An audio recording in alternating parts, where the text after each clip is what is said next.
नमस्कार, तुम्हा सगळ्यांचं माझ्या बडबडी विथ दीप्ती या यूट्यूब चॅनलमध्ये स्वागत आहे.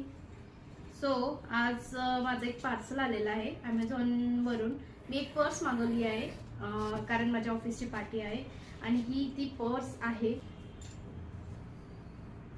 काय आले? पर्स माझी मी मागवलेली. कितीला घेतली पर्स? 1000 रुपयाला. छान आहे ना? हे बघ किती छान आहे बघ. मस्त आहे ना? छोटीशी. माझ्याकडे नव्हती ना म्हणून मी घेतली. एवढ्या पैशात तर मोठी बॅग आली असती, त्यात सगळं तुझं सामान बसलं असतं. पण माझ्याकडे मोठे बॅग होत्या ना म्हणून मी छोटी बॅग घेतली आहे ना. तुला कळतच नाही. तुझं नेहमीच असतं. किती घरात पर्स झाल्यात. मग असू दे ना. मुली पर्स नाही घेणार तर कोण पर्स घेणार?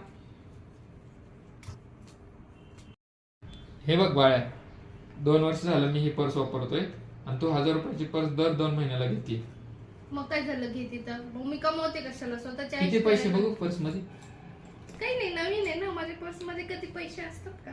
तुझी सेव्हिंग बघ. माझी 100 रुपयाच्या पर्स मध्ये एवढे पैसे आहेत. ही माझी सेव्हिंग. ते मग मला पण थोडेफार पैसे दे. दे दे दे.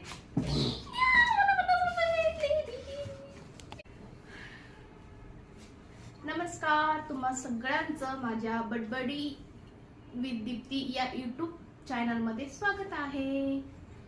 आज माझं एक पार्सल आलेलं आहे Amazon वरून. मी एक पर्स मागवली आहे कारण माझ्या ऑफिसची पार्टी आहे आणि ही ती पर्स आहे. काय आले? पर्स माझी मी मागवलेली. कितीला घेतली पर्स? 1000 रुपयाला. छान आहे ना? हे बघ किती छान आहे बघ. मस्त आहे ना? छोटीशी. माझ्याकडे नव्हती ना म्हणून मी घेतली. एवढ्या पैशात तर मोठी बॅग आली असती, त्यात सगळं तुझं सामान बसलं असतं. पण माझ्याकडे मोठे बॅग होत्या ना म्हणून मी छोटी बॅग घेतली आहे ना.